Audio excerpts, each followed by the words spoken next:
What are you doing here? Did security let another one slip through? Regional Manager Brad Stevens' voice boomed across Technova Solutions' pristine lobby. His eyes swept Amara Washington from head to toe with open disgust. You people always think you can waltz into places you don't belong.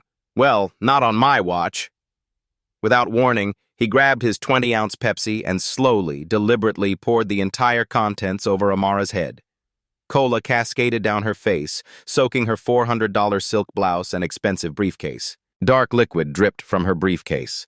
Expensive merger contracts floated in sticky puddles. 15 employees and visitors froze mid-conversation, phones emerging like weapons. Amara stood motionless. No screaming, no tears. Just quiet dignity as cola stained her $400 silk blouse. She checked her gold watch. 2:47 p.m. 13 minutes until 3 o'clock, she murmured, photographing the mess with steady hands. Brad smirked, adjusting his tie. Security badge dangling, he owned this moment, or so he thought. Have you ever been humiliated at your spouse's workplace, only to watch justice unfold in the most devastating way imaginable? Document folders hit the marble floor with wet slaps. Important merger contracts floated in sticky brown puddles. 15 employees and visitors stood frozen, phones emerging from pockets like digital witnesses.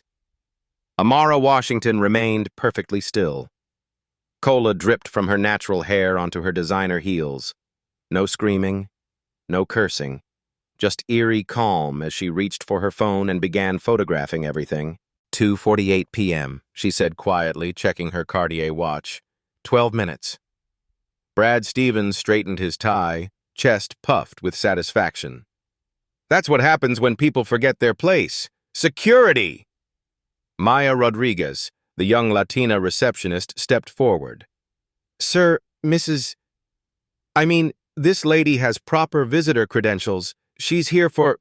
Are you questioning my authority, Maya? Brad's voice carried across the lobby. Because I can have you writing up incident reports all week. Maya's face flushed. She glanced at Amara apologetically, then stepped back. Jerome Washington, no relation, the black security guard, approached slowly. His radio crackled with chatter from other floors. At 45, he'd seen enough workplace drama to recognize trouble brewing. What seems to be the problem, Mr. Stevens? Jerome's voice stayed professional, but his eyes lingered on Amara's calm demeanor. This woman is trespassing. Remove her immediately.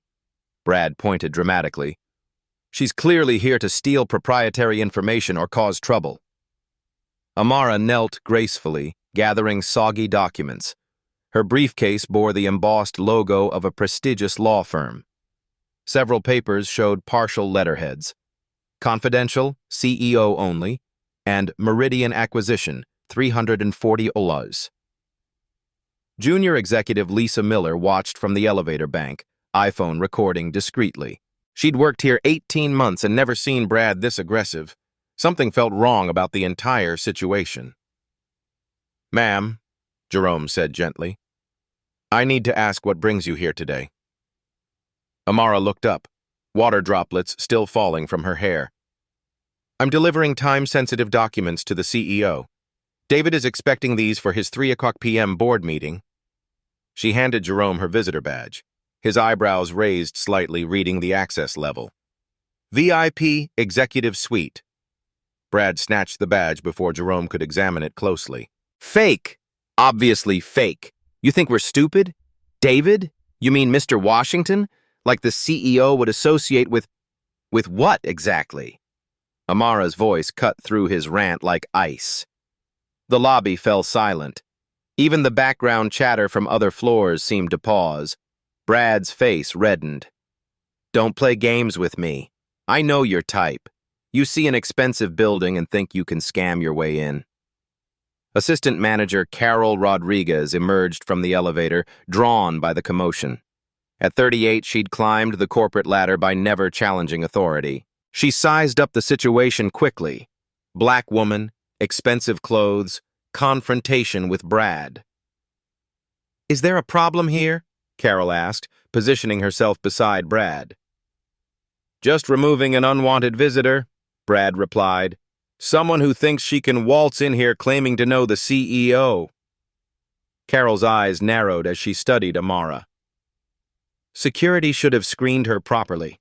"Jerome, how did she get past the front desk?" "She has proper credentials," Jerome said carefully. "VIP access badge, signed visitor log." "Those can be forged," Carol interrupted. "Brad's right to be cautious. We've had issues with corporate espionage lately." Amara continued photographing everything: the spilled documents, her stained clothes, the faces of bystanders. Her phone buzzed repeatedly. The caller ID showed David, but she declined each call. Lisa Miller stepped closer, pretending to check her email while recording. She'd studied the company directory extensively, and something about Amara seemed familiar. The confident posture, the expensive jewelry, the way she handled the situation. 10 minutes, Amara murmured, checking her watch again. 10 minutes until what? Brad demanded. Until your accomplices arrive? Until you complete whatever scheme you're running? Maya bit her lip, glancing between the confrontation and her computer screen. She'd seen Amara's name in the visitor logs before. Monthly visits, always with VIP clearance, always requesting CEO access.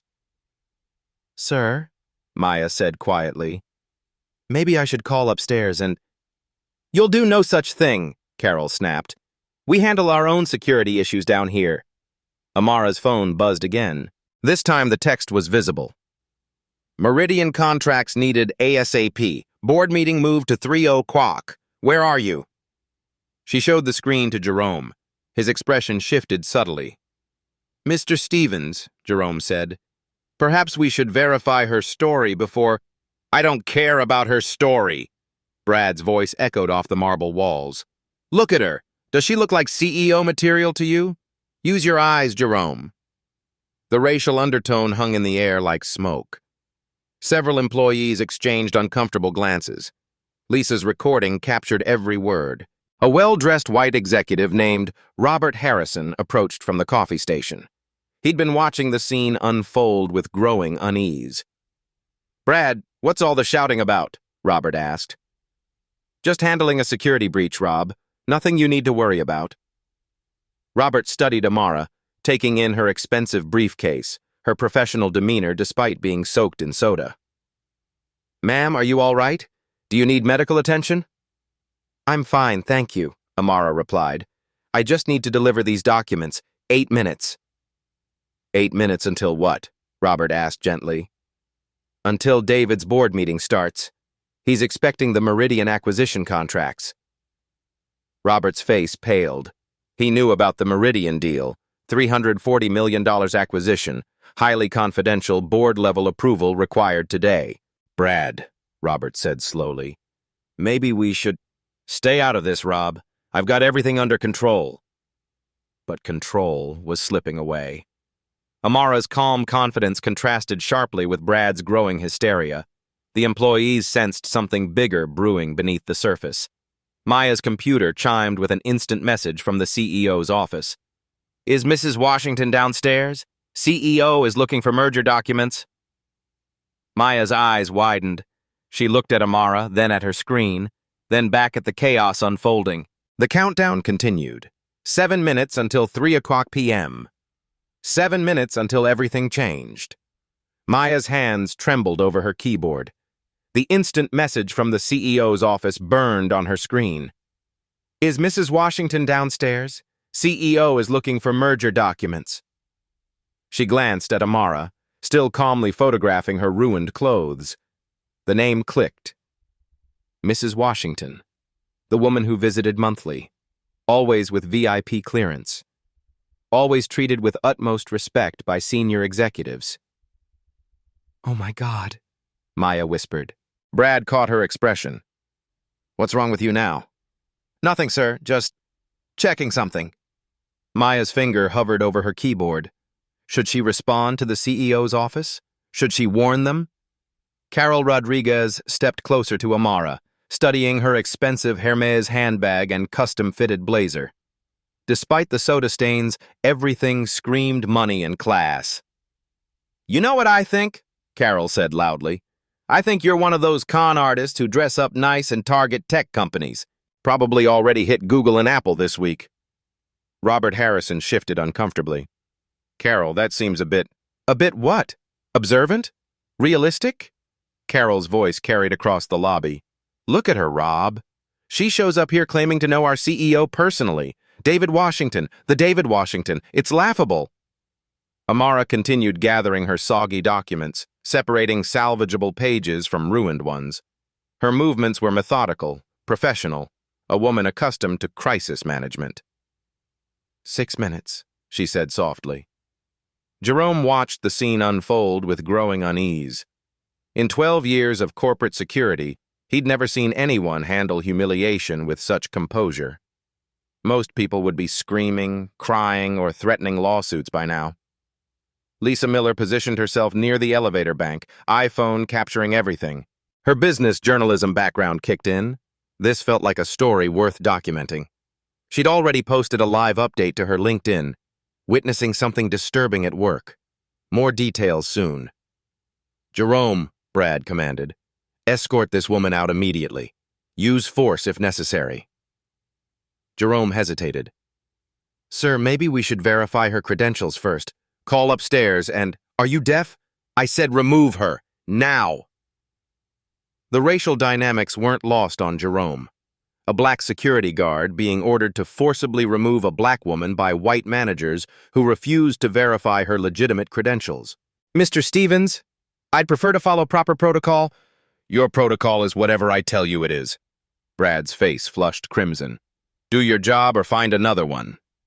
More employees emerged from elevators and stairwells, drawn by the escalating voices.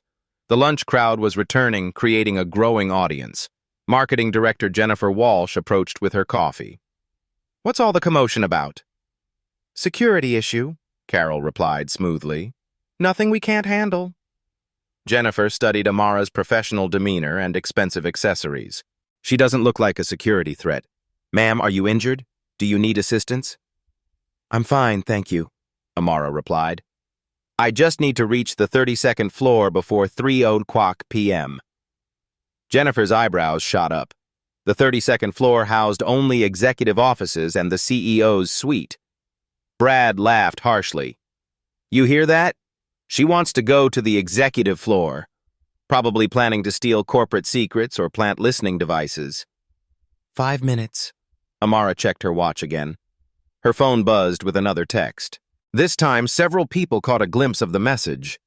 "Emergency board meeting starting early. Need Meridian contracts immediately. Where are you?" "David." Robert's face went white. He'd just come from the 31st floor where he'd heard about the emergency session. The Meridian acquisition was Technova's biggest deal this year, $340 million that could make or break their quarterly earnings. "Brad," Robert said quietly, "I think we should..." "What should we do?" Brad spun around. "Let some random woman con her way into our most secure areas? Rob, I expected better judgment from someone at your level." Lisa's live stream on LinkedIn had attracted 47 viewers and climbing. Comments flooded in. "This is workplace discrimination in real time." "Someone call HR immediately." "That woman is way too calm. Something's coming." Why won't they just verify her credentials? Maya couldn't take it anymore. Her conscience overrode her fear of Brad's retaliation. She picked up her desk phone and dialed the CEO's office. "Maya, what are you doing?" Carol demanded. "Following proper security protocol," Maya replied, heart pounding. Brad lunged toward the phone, but Maya had already connected. "Mr. Washington's office, this is Sarah." "Hi, Sarah, this is Maya at the front desk. I have Mrs. Washington here who says she's delivering documents to the CEO." A pause. Then, "Thank God. Put her on immediately. Mr. Washington has been looking everywhere for those contracts." The lobby fell silent except for the hum of air conditioning. Brad's confident expression cracked slightly. Maya held out the phone to Amara.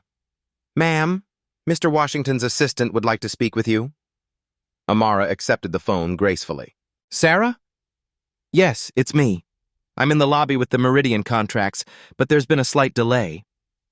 Even from 3 feet away, people could hear Sarah's relieved voice. Oh, thank goodness. Mr. Washington was about to send security down to look for you.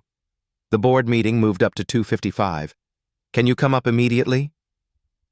I'll be right there, Amara replied, handing the phone back to Maya. The silence stretched like a taut wire. Brad's mouth opened and closed like a fish out of water. Carol took an unconscious step backward. Robert cleared his throat. Brad, I think there might have been a misunderstanding. No misunderstanding, Brad said, but his voice lacked its earlier conviction. Anyone can pretend to be someone's wife. Happens all the time. Jennifer Walsh pulled out her phone and quickly Googled David Washington's CEO wife. Her face went pale as images loaded. 4 minutes, Amara said, stepping toward the elevators. Brad moved to block her path. You're not going anywhere until we verify your identity properly. Jerome, detain her. Jerome looked between Brad's red face and Amara's calm composure. 12 years of experience told him something was very wrong with this situation. Sir, with respect, the CEO's office just confirmed. I don't care what they confirmed. Use your eyes. Does she look like a CEO wife material to you? The racist implication hung in the air like a toxic cloud. Several employees exchanged shocked glances. Lisa's recording captured every word. Amara's phone rang. This time she answered. Hi, darling. Yes, I'm still downstairs. There's been a small complication with building security. Even from several feet away, a deep male voice could be heard. What kind of complication? Do you need me to come down? That might be helpful, Amara replied calmly. I have your Meridian contracts, but Mr. Stevens seems to believe I'm some sort of security threat. A pause. Then the voice grew noticeably cooler. Put Stevens on the phone. Brad shook his head frantically, waving his hands. I'm not falling for this scam. Probably your boyfriend is helping with the con. Amara held out the phone. He'd like to speak with you. Absolutely not. Jerome, I order you to arrest this woman for trespassing, fraud, and attempted corporate espionage. Jerome looked at the phone in Amara's hand, then at Brad's increasingly desperate expression. In 30 seconds, this situation had shifted from routine security to potential career suicide. The elevator chimed. Doors slid open with a soft whoosh. 3 minutes until 3 o'clock, Amara said, checking her watch one final time. The tension in the lobby reached a breaking point.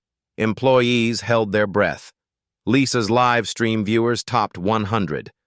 Maya gripped her desk edge until her knuckles went white. Everything was about to change. The elevator doors slid open with mechanical precision. Polished steel reflected the lobby's tension like a mirror. Then he stepped out.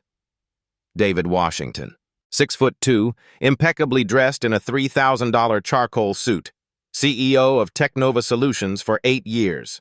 His presence commanded immediate attention, the kind of authority that came from building a company worth $2.4 billion. His eyes swept the lobby, taking in the crowd, the scattered documents, the puddles of cola on marble floors. Then his gaze landed on his wife. Amara? His voice carried across the silent space. What happened to you?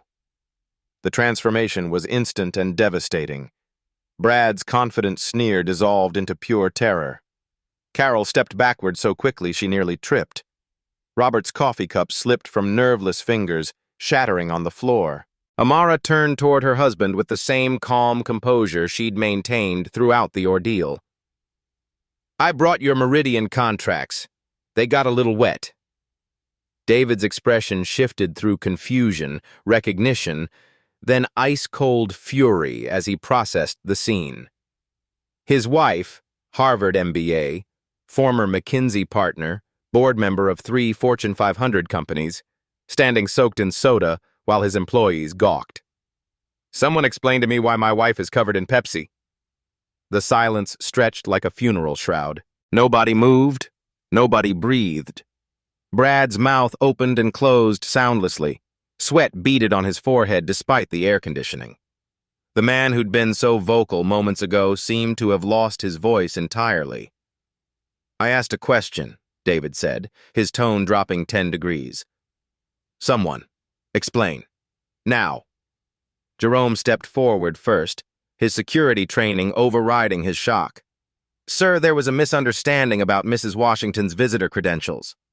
"Misunderstanding?" David's eyebrows rose. "Jerome, my wife has been visiting this office monthly for 3 years. She's photographed at every company event. Her picture hangs in my office." Lisa Miller's live stream exploded with comments as viewers realized what they were witnessing. Her follower count jumped from 847 to 2,300 in real time. The video was being shared across LinkedIn, Twitter, and TikTok. Jennifer Walsh frantically scrolled through her Google results, finding image after image of David and Amara Washington at charity galas, business conferences, and Technova corporate events. The woman standing before them wasn't just the CEO's wife. She was a business powerhouse in her own right.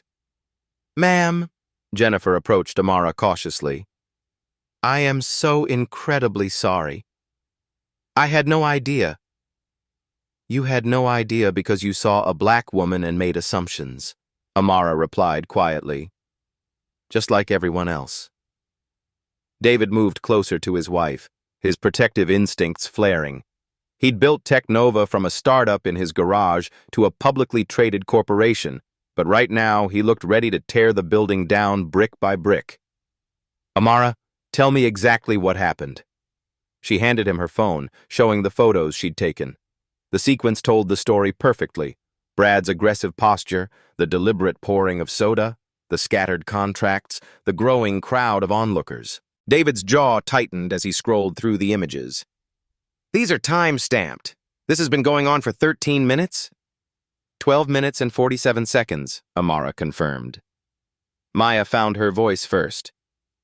"Mr. Washington, I tried to help. I called your office when—" "Maya, you did exactly right," David said, his tone softening for the young receptionist. "Thank you for following proper protocol." His gaze shifted to Brad, who looked like he wanted to disappear into the marble floor. "Mr. Stevens, Brad, you've worked here for... how long?" "For 4 years, sir," Brad stammered. 4 years. And in those 4 years, how many times has my wife visited this office? Brad's throat worked soundlessly.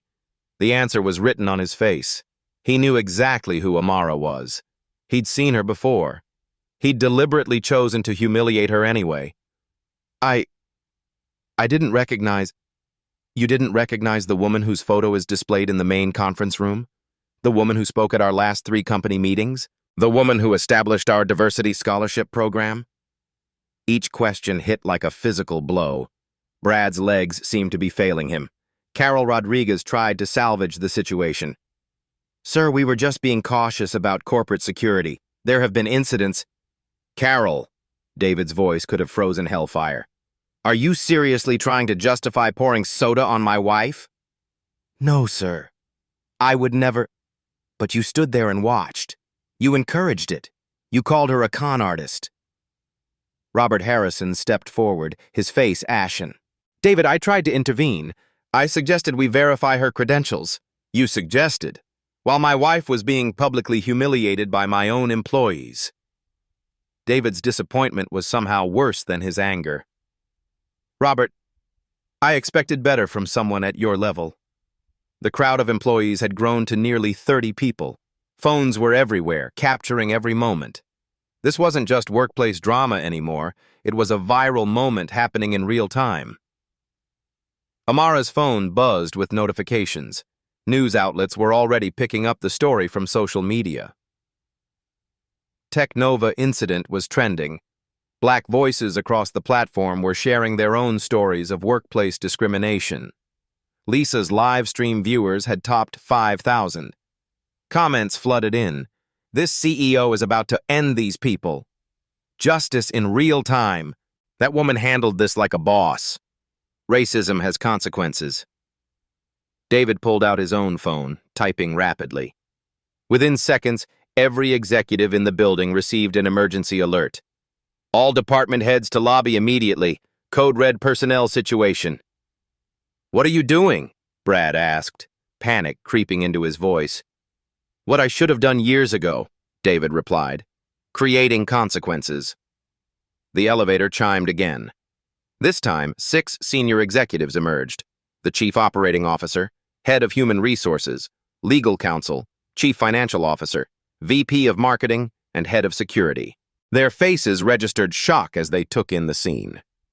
Amara Washington, board member, major shareholder, the CEO's wife, standing soaked in soda while a crowd of employees watched in stunned silence. "Gentlemen, ladies," David announced, "meet the perpetrators of what will undoubtedly become Technova's most expensive HR incident in company history." HR Director Patricia Miller, Lisa's aunt coincidentally, immediately stepped forward with a tablet, ready to document everything. "Mrs. Washington, are you injured? Do you need medical attention?" "I'm fine, Patricia. But thank you for asking. It's the first time anyone's shown concern for my well-being in the past 14 minutes. The assembled executives exchanged glances. This wasn't just a disciplinary issue. It was a legal nightmare. A discrimination lawsuit against a publicly traded company, documented on social media, with the CEO's wife as the victim. Legal counsel James Morrison was already calculating damages in his head. Stock price impact, settlement costs, regulatory fines, reputation management. They were looking at millions in losses. "Brad," David continued, "you poured soda on my wife. You called security to have her removed. You refused to verify her credentials. You made racist comments about her appearance." Each accusation landed like a sledgehammer. Brad's career wasn't just ending, it was being publicly demolished. "Carol, you participated in the harassment. You accused her of corporate espionage. You blocked her access to elevators." Carol's face had gone completely white. 20 years of climbing the corporate ladder destroyed in 15 minutes. "And all of you," David addressed the crowd, "stood by and watched. Some of you recorded it for entertainment. Only Maya and Robert showed any decency." Amara checked her watch. "It's 3:02. Your board meeting started 2 minutes ago." The reminder hit like cold water. David had built his reputation on punctuality and preparedness. Missing a $340 million acquisition meeting because his wife was being racially harassed by his own employees was a new low. "The Meridian contracts are in my briefcase," Amara continued. Slightly damp, but legible. David took the briefcase, then made a decision that would reshape Technova forever. "The board meeting is postponed. We have bigger issues to address." He turned to Patricia. "Effective immediately, Brad Stevens is terminated for cause. No severance, no references, complete forfeiture of stock options." Brad's knees buckled. His $127,000 salary, his $23,000 annual bonus, his retirement savings tied up in company stock, gone. Carol Rodriguez is suspended pending full investigation. If HR determines her participation warrants termination, she'll join Brad in the unemployment line. The crowd watched in stunned silence as careers imploded in real time. "Jerome, you're promoted to head of building security. Maya, you're being moved to executive relations with a $15,000 raise." Justice was swift and surgical. And everyone else, every single person who watched this happen, will undergo mandatory bias training within the next week. Anyone who refuses will be terminated. The room buzzed with nervous energy. People were witnessing corporate consequences delivered at lightning speed.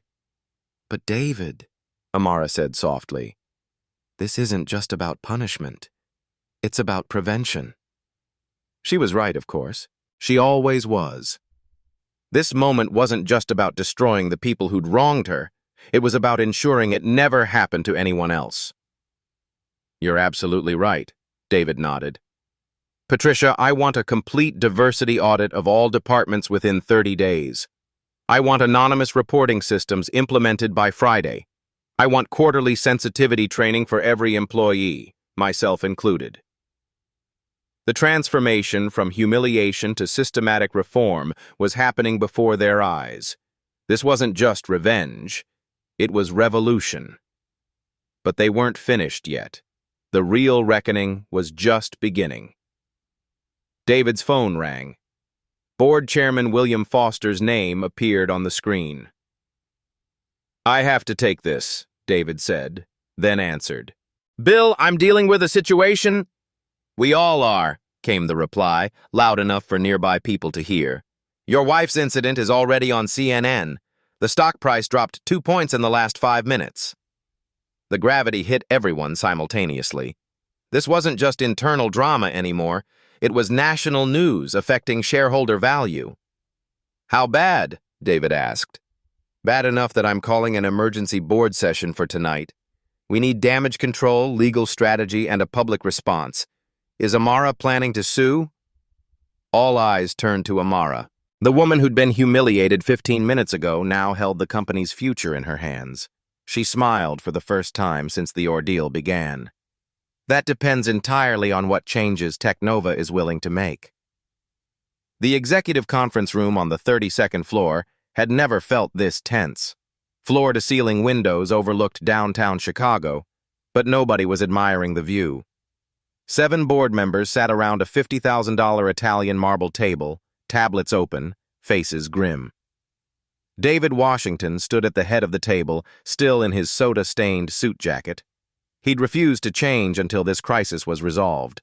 Amara sat to his right, now wearing a Technova company polo shirt someone had found for her.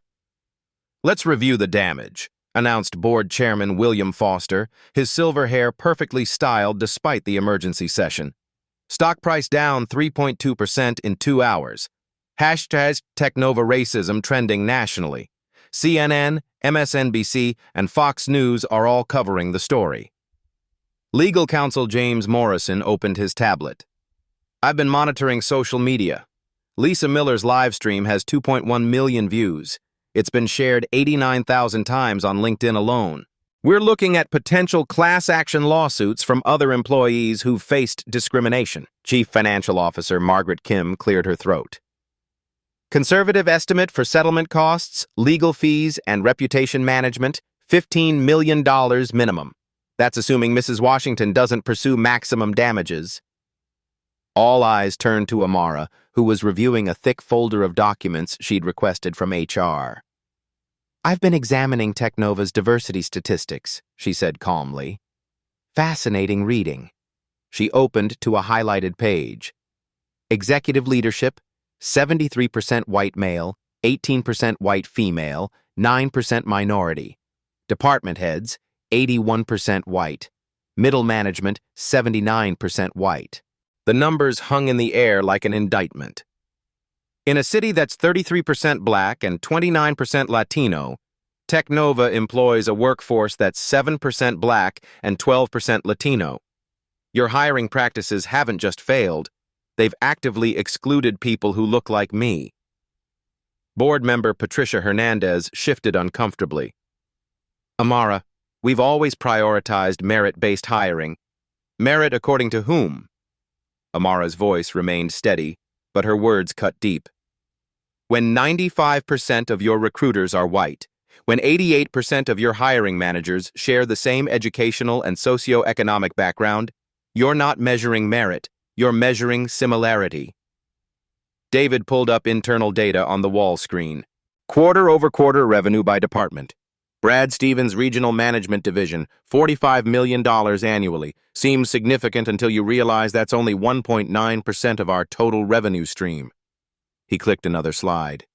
Employee satisfaction scores in Brad's division, 3.2 out of 5. Turnover rate, 34%, nearly double the company average. Exit interview keywords, hostile environment, lack of respect, cultural insensitivity. The pattern was clear.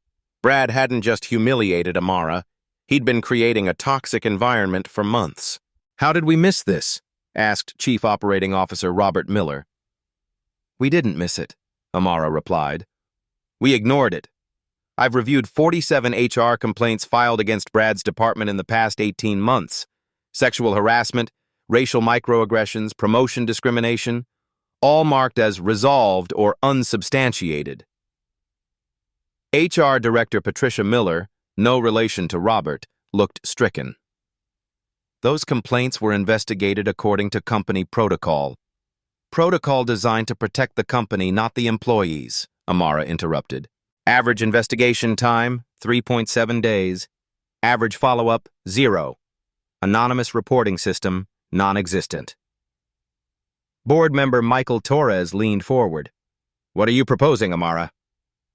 Complete structural overhaul, starting with immediate terminations. The room fell silent. Terminations meant severance packages, potential wrongful dismissal lawsuits, and operational disruption. Brad Stevens is already gone, David said. Who else? Carol Rodriguez. She actively participated in the harassment and has 6 formal complaints against her dating back 2 years. Assistant Manager Derek Wilson. 3 sexual harassment allegations that were resolved without consequence. Amara consulted her notes.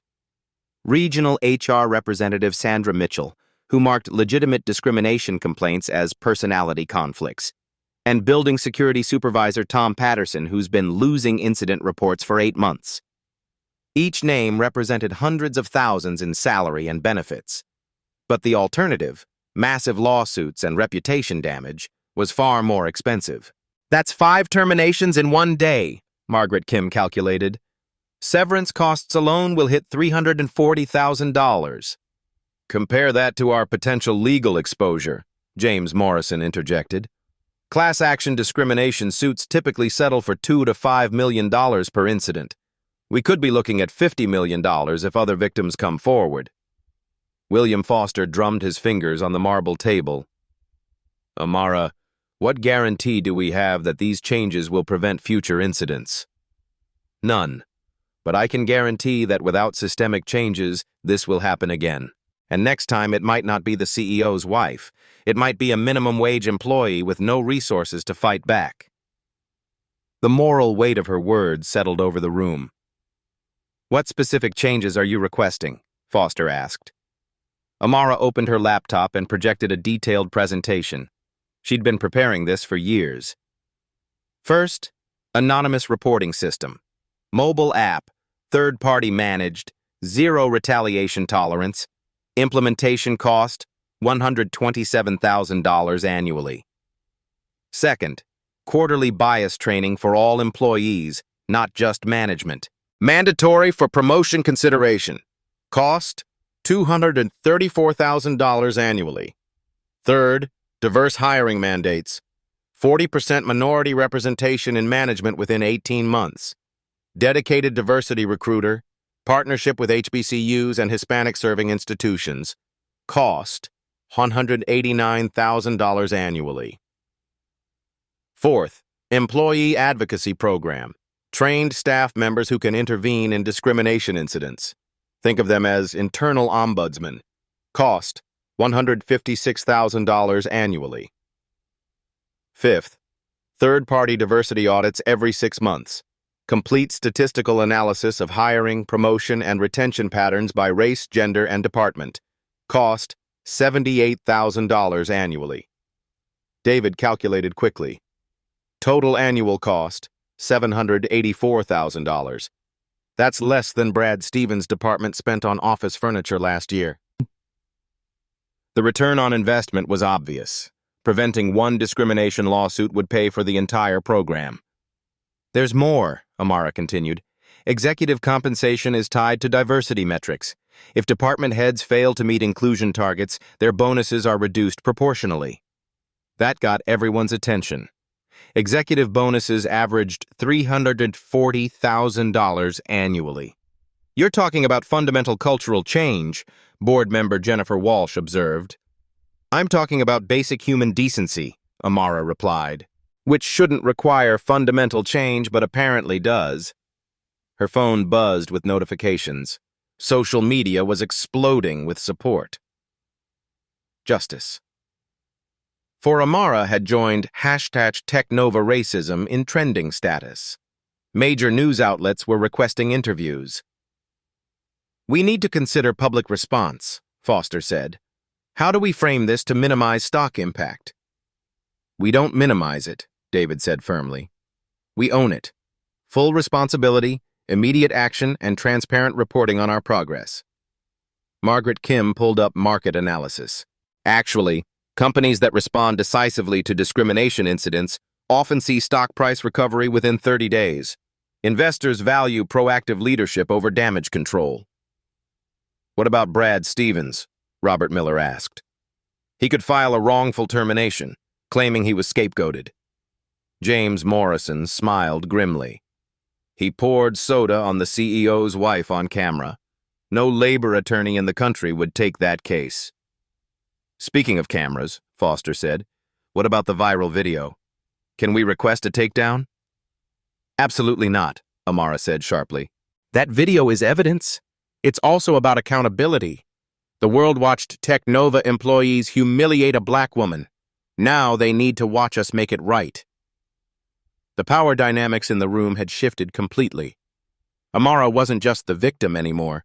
She was the architect of Technova's future. I want all proposed changes implemented within 90 days, she continued. I want monthly progress reports submitted to the board, and I want a public commitment that if these standards aren't met, leadership changes will follow.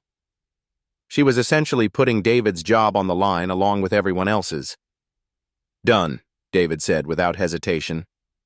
All in favor? Foster called. 7 hands rose unanimously. Nobody wanted to be on the wrong side of this decision. One final condition, Amara said. I want a public apology, not from the company, from Brad Stevens personally, live-streamed on the same platforms where he humiliated me. The request was brilliant. It would demonstrate accountability while giving Amara control over the narrative. And if he refuses? Foster asked. Then his severance package becomes a lawsuit settlement, and we pursue him for intentional infliction of emotional distress.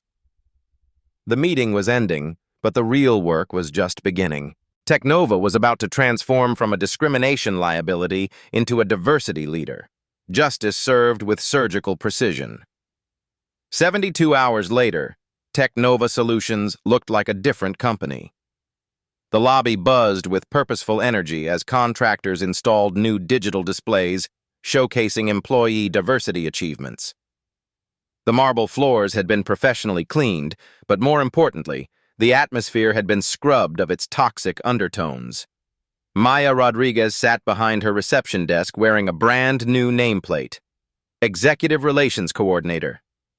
Her $15,000 raise had come with a corner office on the 15th floor, but she'd requested to stay in the lobby.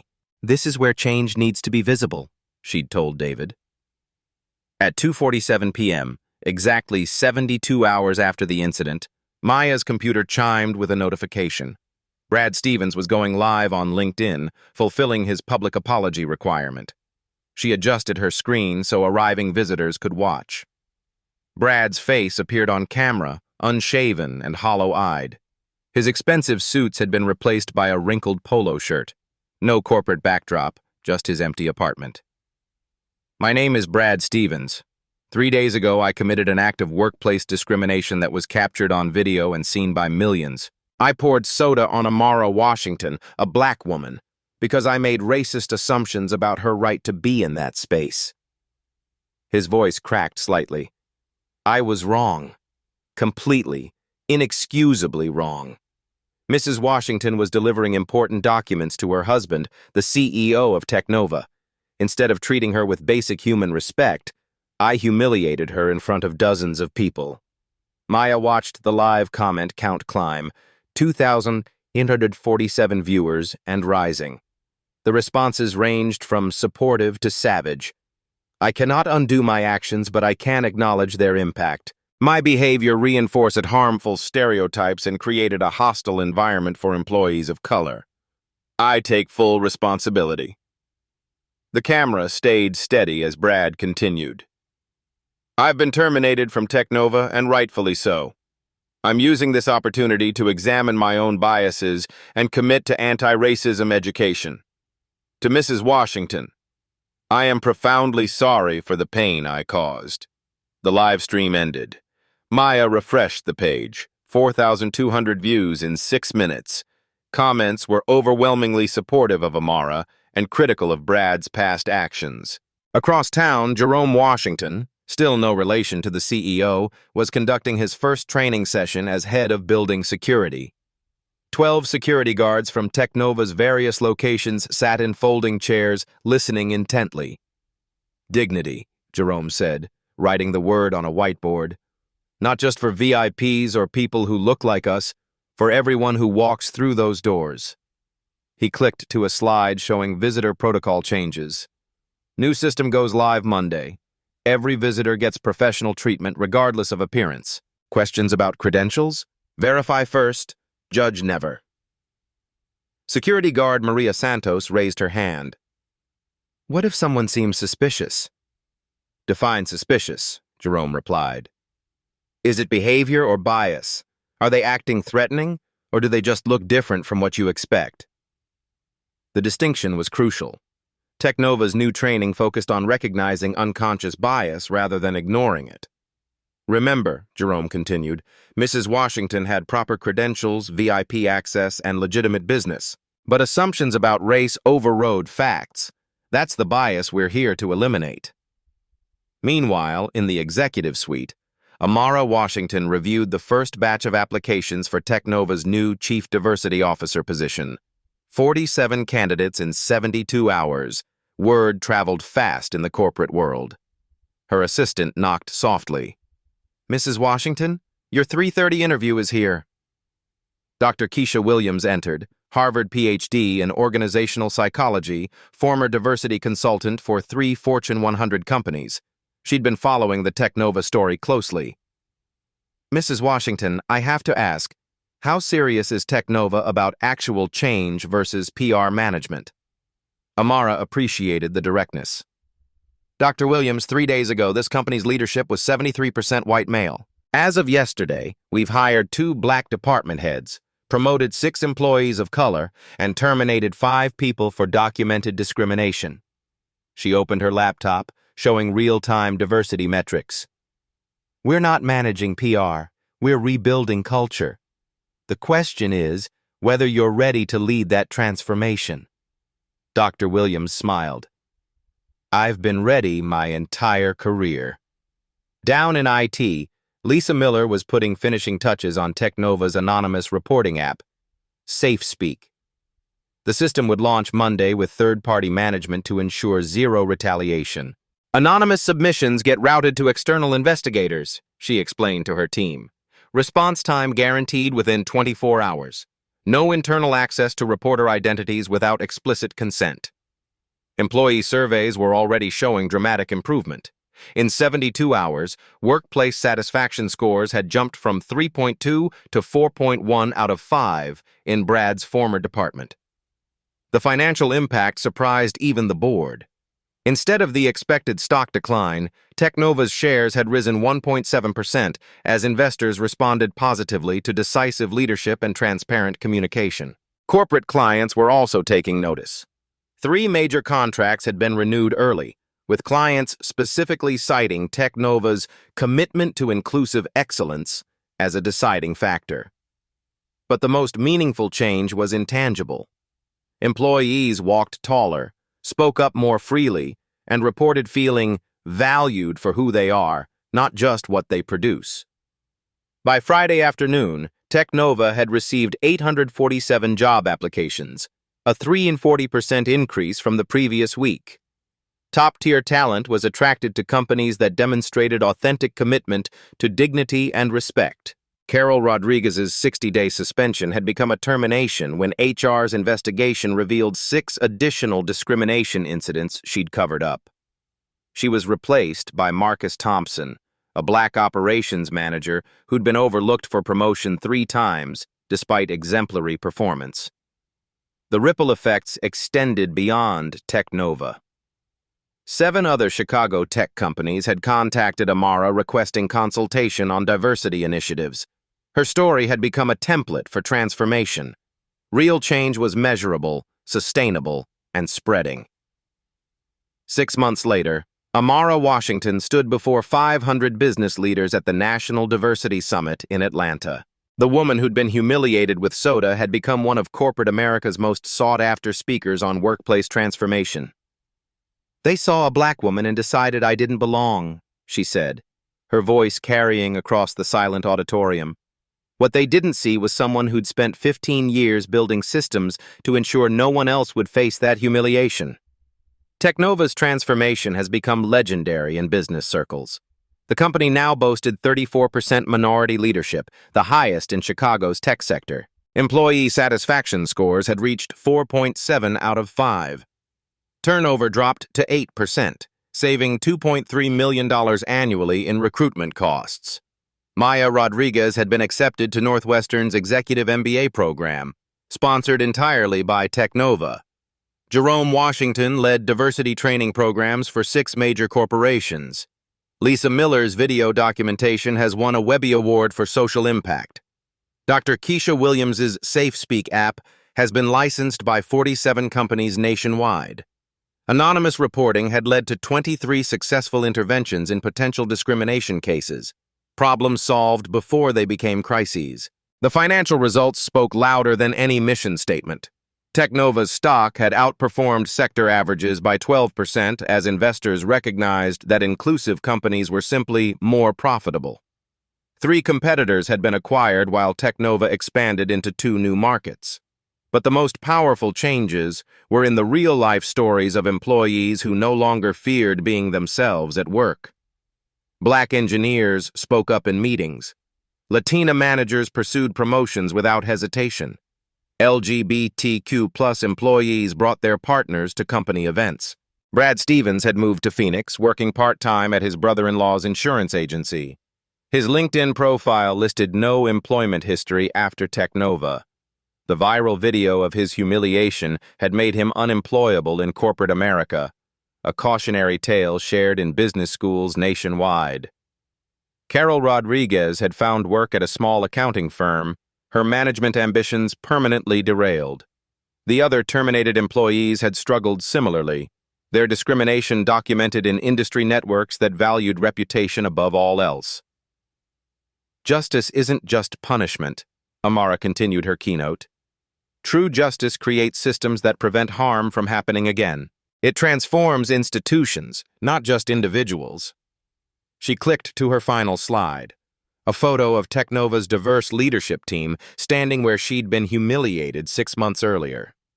These touching stories of workplace transformation prove that change isn't just possible, it's profitable. When we center dignity, we create better businesses. When we value all voices, we build stronger companies. The standing ovation lasted 3 minutes. After her speech, Amara checked her phone. A text from David. Board just approved our $50 million expansion into Seattle. Investors specifically cited our diversity leadership as a competitive advantage. You did this. She smiled, remembering the scared woman covered in soda 6 months ago. That woman had found her power not in anger, but in architecture, building systems that would protect the next person who walked through those doors. The stories don't end here. Have you witnessed workplace discrimination? Share your experience in the comments below. Your voice matters. Your story creates change. These Black stories and life stories remind us that dignity is non-negotiable. Subscribe to Black Voices Uncut for more real-life stories proving that quiet strength creates the loudest change. Together, we document injustice. Together, we demand better. Together, we transform workplaces into spaces where everyone belongs.